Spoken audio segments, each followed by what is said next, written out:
Pinanganak po ako noong March 15, 2007. Lumaki po ako sa Kristiyanong pamilya.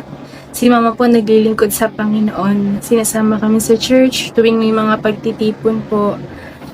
Lumaki po talaga ako masaya dahil mulat po ako sa mga bagay patungkol kay Jesus. Natatandaan ko pa nga po noon, lagi akong kasali sa Kids Sunday School. At pag bakasyon naman po, lagi din po kami present sa DBBS po. Sobrang naging masaya po ang childhood ko. Pero dumating po yung araw na may nakapansin po na namumula po yung mata ko. Uy, Nika, Zel, tara na lang tayo, simba-simbahan. Sige, tara, Gay. Sige, ako song leader, ah. Okay, game. Let everything, let us sweat. Praise the Lord, praise the wait lang. Taas yun naman yung kamay nyo. Diba ganun si Ate Margie kapag nagsisongdi? Sige. Okay, sige, isa pa, ah. Let everything, let us sweat. Praise the Lord. Nika, bakit namumula yung mata mo? Saan? Ayun o, sa kaliwa. Kaliwa pala ang kati. Oo nga. Sige, pupunta lang ako kay mama. Sige, bilisan mo ah. Sige.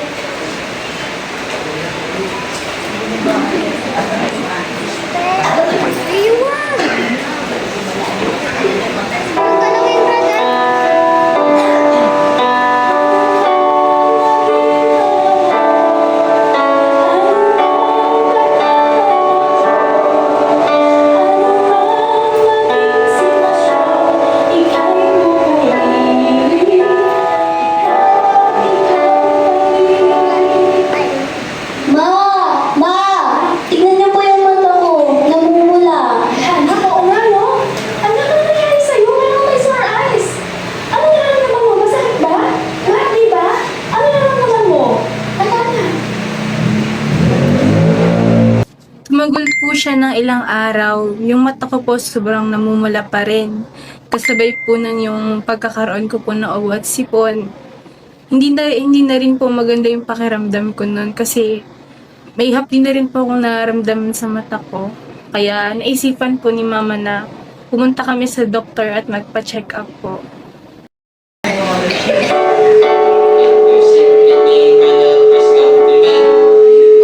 If you're sick and need my help, just come to me. If you're sick and need my help, if you're sick and need my help, if you're sick and need my help, just come to me. Boss? Pasok po. Pupo kayo. No? Ikaw mo siya pumutulatan ng anak mo kasi sobrang namumula ko at sobrang siya nangangahibo. Ganyan ba? Tingnan ko. Mrs. Sir, ayos lang po yan. Ito ang prescription ko. Ayaw mo.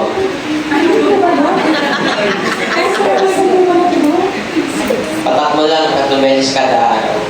Sige po, Dok. Dok, maraming salamat po. Malaking tulong po ito sa pagaling ng anak ko. Balik na lang kayo kapag kumaling na. Or after a week. Sige po, Dok. Maraming salamat po, Dok. Salamat po. If you're sick and need my help, just come to me. If you're sick and need my help, just come to me. If you're sick and need my help, if you're sick and need my help, if you're sick and need my help, just come to me. Patakan ulit natin yung itong anak. Kahit 10 beses natin itong uulit, anak. Ma, parang di naman ako gumagaling. Anak, kailangan natin ang gawin, anak. Para gumaling ka. Ikaw lang ang pag-asa ko. Ikaw ang buhay ko. Jesus. Kahit ako'y may pangamba, basta ikaw ang kasama. Panatag mo. Tara na, mag-bis ka. Magpapachat tayo sa clinic. Hello? Anong mauna? First come, first serve. Hindi pwedeng may nauna, ha? Ano ba yan? Ma, ayoko dyan, ma! Next. Ma, nakakatakot! Ayoko dyan! isa. Sayo ko dyan, ma! Isa. Ma! Opo na, opo. Ikaw ay chiniche or makulit. Ikaw ay chiniche or makulit. Or magsigaw at magingay, makinig kang mabuti. Kung ikaw ay chiniche or makulit. Adong, yung batak ko kasi ng anak ko, sobrang lumubala pa rin kahit anong batak namin ako. So, alis na recommended ng doktor. Ano ba yan, ma'am? Bakit hindi pa diniretso dito sa klinik ko? Oh, mag-face mask ka sa sunod, ha? Sige, ma'am, check ko lang yung mata niya. Ma'am, di lang siya simpleng sore eyes or pamumula lang. May kasamang infection. Tulad siguro ng abot sipon. O ito, antibiotic. Painumin mo siya ng 7 araw. 7 araw, ha? Hindi isa, hindi 2 araw, kundi 7 araw. Pero, Dok, bakit kahit anong batak namin sa mata niya, hindi pa rin ito gumagalaw? Ano ba yan, ma'am? Paulit-ulit naman tayo. May infection nga. Kung hindi gumaling, bumalik kayo dito pagkatapos ng antibiotic niya. Tsaka next time, pagpapasok kayo at punta sa klinik ko, magsuot naman kayo ng face mask. Mahawa pa yung mga patient na nandito sa klinik ko. Pasensya na po, Dok. Salamat po, Dok. Tara na. Sige, sige, ha. Sinunod po namin yung reseta at yung bilin po ng doktor na pinuntahan po namin. Ilang araw po namin pinatakan yung mata ko pero wala pa rin pong pagbabago. Parang lalong lumala yung pamumula po. At sa second clinic naman po, iniinom ko yung gamot na niresita din po nila. Wala pa rin po talagang pagbabago ng mga panahon na yun. Kaya napagdesisyonan na ni mama na magpa-check up na sa ibang ospital sa ikatlong pagkakataon. Ma, nahihirapan na po ako sa mata ko. Kumahapdi at kumakati po.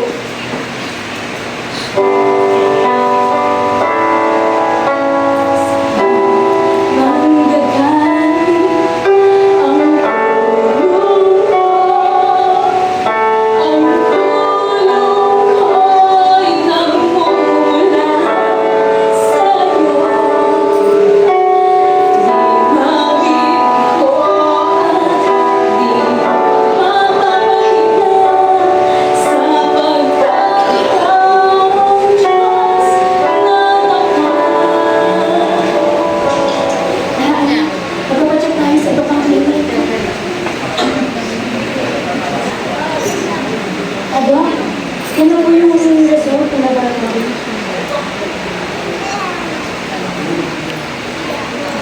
Oh, Iha, kumusta ka?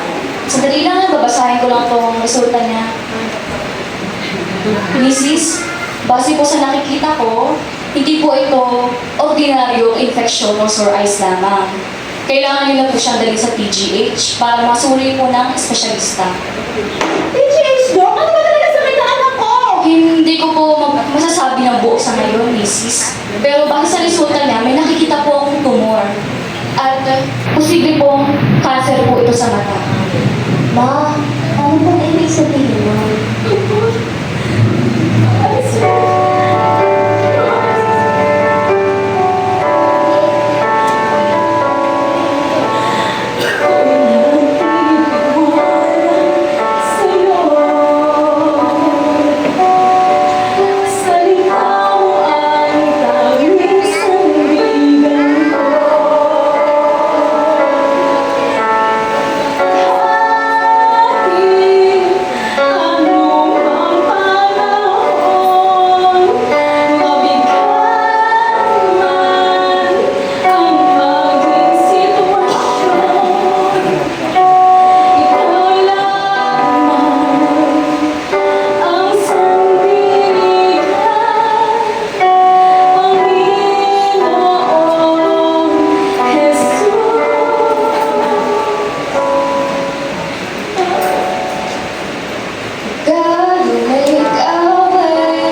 po, sa huling clinic po na napuntahan namin, sabi po dito na sabi po ng doktor, posibleng mayroon daw po akong cancer.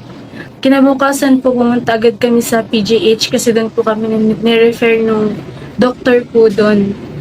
Hanggang sa, yun nga, na-confirm that I was diagnosed po with retinoblastoma po or cancer po sa mata. Pinagamot po ako ni mama. Maraming beses po na pabalik-balik kami sa ospital para mag-chemotherapy.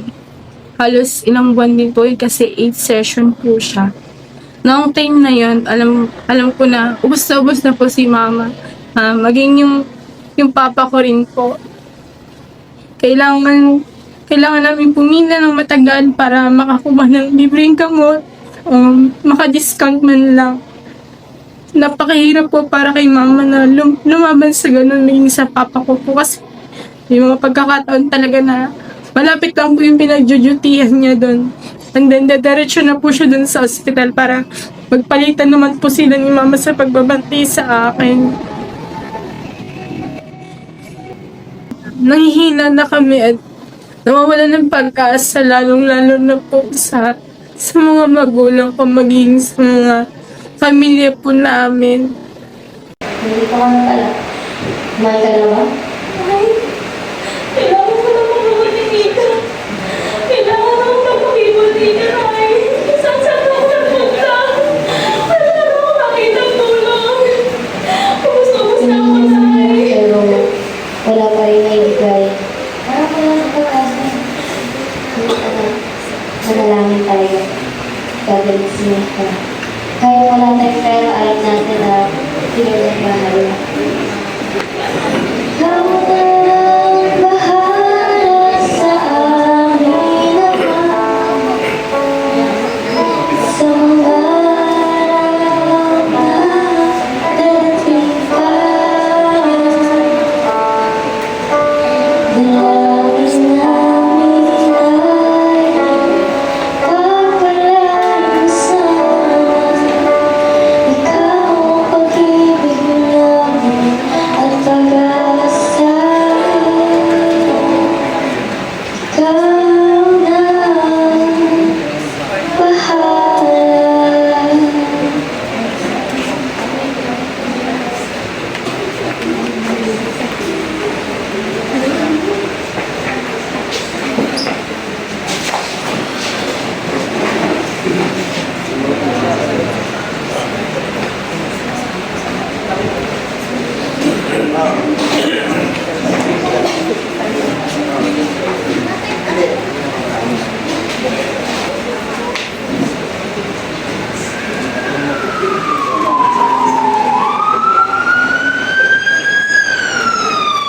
Ma, ang sakit po. Para bang tinutusok ang buong katawan ko. Bakit ganito, Ma? Naglalagas ang aking buhok. Mrs., pwede ka bang makausap saglit? Mrs., tatapatin na kita, ha? Yung kalagayan ni Nika, yung cancer niya, malala na. Kahit nag-undergo siya ng chemotherapy, i-extend lang ito yung buhay niya sa maikling panahon. At hindi rin makakasiguro na gagaling siya 100%. Pasensya na, Mrs. Hindi totoo to! Gagaling ka na ako!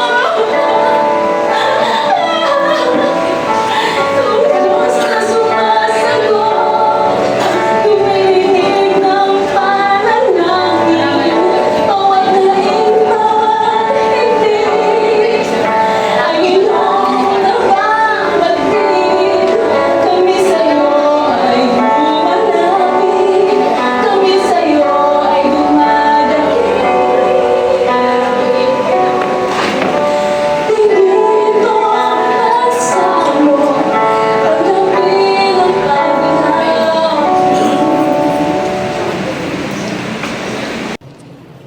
Lumala pa na lumala yung nararamdaman ko. Kaya talagang halos sa ospital na po kami tumira. Bagamat dumating yung time na halos nawala na ng pag-asa, hindi pa rin tumigil sa pananalangin. Pinagkatiwala namin sa Diyos lahat-lahat. Napakarami niyang taong ginamit para manalangin para po sa akin. sa aking paggaling at napakaraming taong tumulong. Yung mga kapatid po namin sa bahay sambahan, yung mga sila pastor po, isa po sa hindi namin makakalimutan. Even yung tao po na hindi ako kilala, nagbigay rin po ng tulong. Isa po yung patunay na may ginagamit talaga ang Diyos sa tao para tayo ay tulungan. Ilaw mo na ako. Ilaw mo na tayo dito habang wala pa si Doc. Ay, nakukutan na po ako.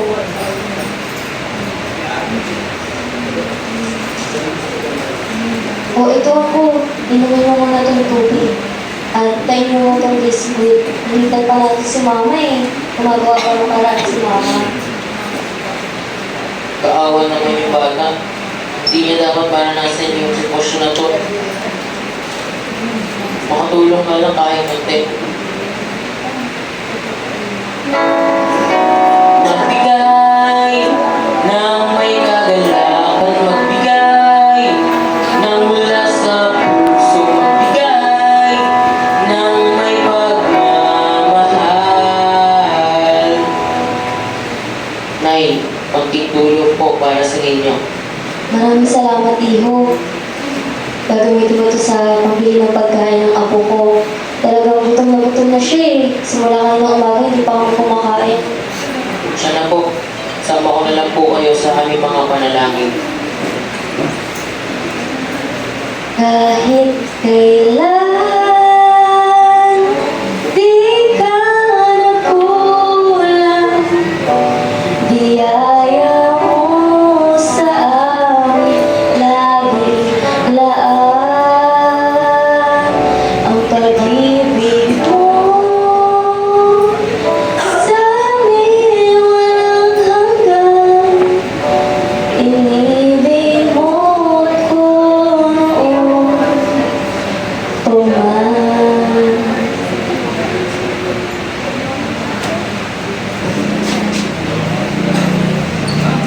Pangalan ni Jesus, mga kapatid, napalitaan ko na si Lika ay na-diagnose ng cancer. Baka pwede nyo kong samahan para dalawin natin sila. Sige, tara. Ako po. Pastor, bukas yung pinto. Tara, pasok na lang tayo. Sige, tara. Jesus, musta ka aming kapatid? Ang pinagdaraanan mo'y nababatid. Tunay na kaibigan ang iyong pinapasan. Ngunit ang kanyang pangako'y di ka papabayaan. Hawakan mo ang kanyang pangako, pagkat siya'y hindi bumibigo. Siya'y mabuti sa lahat ng panahon. Kapatid, panghawakan lang natin ang mga pangako ng Diyos. Tapat ang pangako niya at di ka mag-iisa, hindi pababayaan at di iiwan kailanman. Tapat ang pangako niya at di siya nagbabago. Wala nang pagpantay sa pag-ibig niya para sa'yo. Sis, may pinapabot na tulong para po sa inyo. Huwag kayong mag-alala sapagkat Gagawa ang Diyos ng daan sa buhay mo. Pagkilos may maliwanag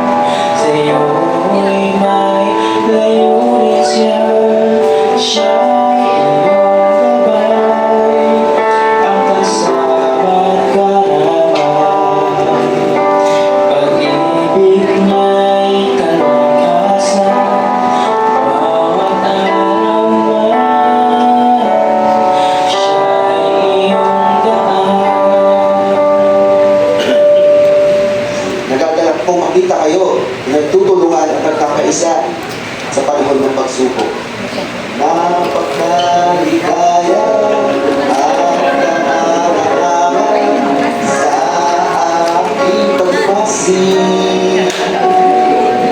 Pag nagkakaisa, laging sama-sama ang magkakapatid. Kahit may problema at wala kang pera, di ba palaging masaya? Ganyan nga ang buhay pag na kay Jesus, laging may dala sa pina. Kapatid, hayaan mong ipanalangin ka namin.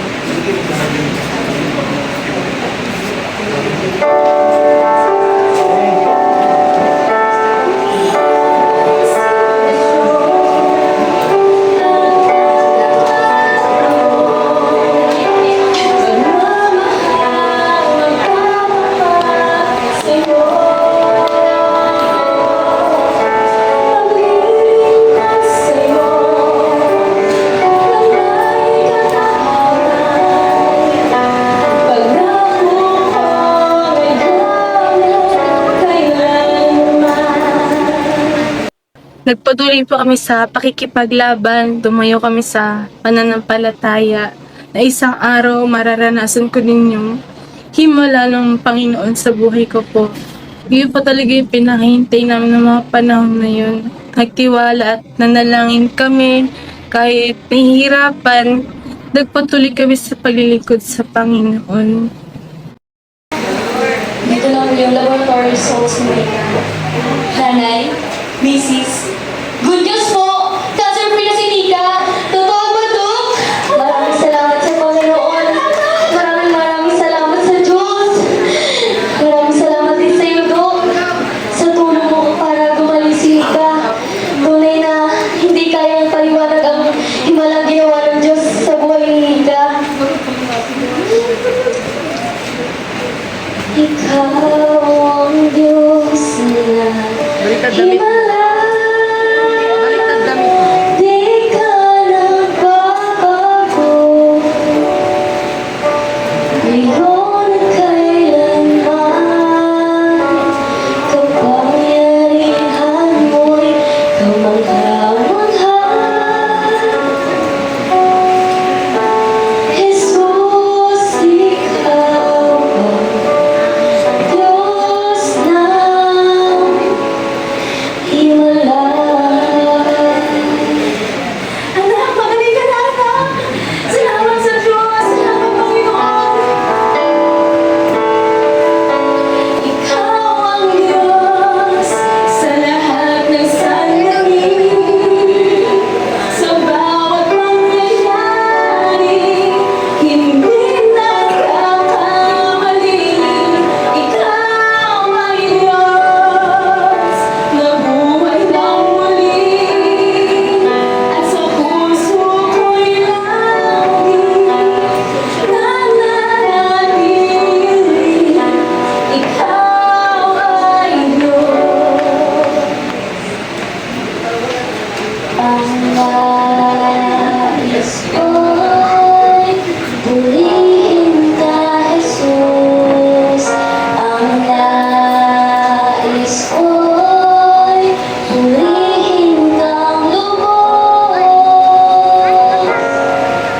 Higit pa sa lahat ng bagay, higit pa sa aking buhay. Ang nais ko'y purihin ka, Jesus. Sa loob ng 5 taon na napakikipaglaban ko po sa sakit, nakita ko po kung gaano katapat at kabuti ang Diyos sa aking buhay. Hindi ko maipaliwanag ang naranasan ng himala. Napakasarap na matawag at marinig na cancer-free na po ako. Bumalik po yung daloy ng buhay ko sa dati, na makabalik muli ako sa normal kong paaraw-araw na ginagawa. Bilang bata pa po ako noon, nakakapag-church na po ulit ako, pinagkaloob sa aking Panginoon. Uy, si Nika! Nika, sobrang na-miss ka namin. Thank you, Lord, dahil magaling ka na. Kasama na ulit tayo maglingkod sa Diyos. Wala nang makapag-iwalay sa atin sa pag-ibig ni Kristo. Suliranin man ay dumating, ikaw lamang, O Diyos, ang sasambahin. Panginoon ko, sa'yo lamang mananatili kailanman. Kaya dapat lang napasalamatan natin ang Diyos. Salamat, salamat sa iyong ginawa. Salamat sa iyong ginawa. Salamat, salamat sa iyong ginawa. Salamat sa iyong ginawa. Salamat, salamat sa iyong ginawa. Salamat sa iyong ginawa.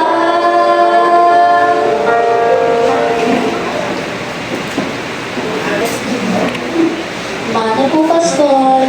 Thank you po sa pananalangin niyo sa akin. Natutuwa kami ng mga panalangin natin, itinulungan ng Diyos. Nika, ang buhay may isang patotoo na ang Diyos natin ay buhay at tunay na mabuti at tapat. Hindi mo italiwanag ng kanyang ginawa. Tunay na nakaranas ka ng kanyang ginawa. Kaya Nika, ipaglingkod mo ang bagong buhay na ipinagkaloob sa iyo ng Diyos. Tuloy ang awit, sigaw ng aking pusong nagtagumpay. Pagkalakas ko ang taglay, tuloy ang awit, tuloy ang dalayak, ito'y tagumpay. Ang ilog ng papuri ay hindi mapipigil, hindi matutuyo. Tuloy-tuloy ang awit para sa'yo. Kaya Nika, tayo ay manalangin at tanggapin mo. Hindi lang ang himala na ipinaranas sa iyo ng Diyos, kundi ang regalo ng buhay na walang hanggan. Ang kaligtasan, tulot ng pag-ibig ng Ama, pagsasakripisyo ng ating Panginoong Yesus, at ang pagkikipisan ng banal na Espiritu. Mga kapatid, samahan niyo akong manalangin para kay Nika. Dakilang Ama na makapangyarihan sa lahat, kayo na Diyos ng mga Diyos at Hari ng mga Hari, patuloy namin itinutulong sa iyo ang buhay ni Nika. Sa iyo namin ipinagkakatiwala ang kanyang buhay, ang kanyang kinabukasan. Tanggapin niyo po ang kanyang buhay bilang isang mabangong handog sa inyong harapan. Sa pangalan ni Jesus, Amen. Ang kagalakan, ikaw ay aking paglilingkuran. Nahihirapan man, kahit pa nasusugatan. Isang kapanin mo, ikaw ang tunay na may-ari ng buhay ko ito. Ano mang dinasin ko, basta ikaw, O Jesus, ang gantimpala ko. Nakita ko ang tunay na kahulugan ng buhay at doon ko lalong naunawaan na higit sa lahat, ang buhay ay hindi lamang tungkol sa mga himalang aking nasaksihan, kundi sa hindi maipaliwanag na habag at ligaya ng Diyos sa patuloy na dumadali sa aking buhay. Sa kabila ng aking kahinaan at pinagdaan ng Binigay niya akong mahalin ng lubos. Tunay na naranasan ko hindi lang ang hindi maipaliwanag na himala ng Panginoon, kundi ang kanyang wagas na pag-ibig, habag at biyaya. Salamat sa Panginoong Jesus, sa Diyos ang lahat ng papuri at pasasalamat sa buhay na ipinagkaloob mo sa akin.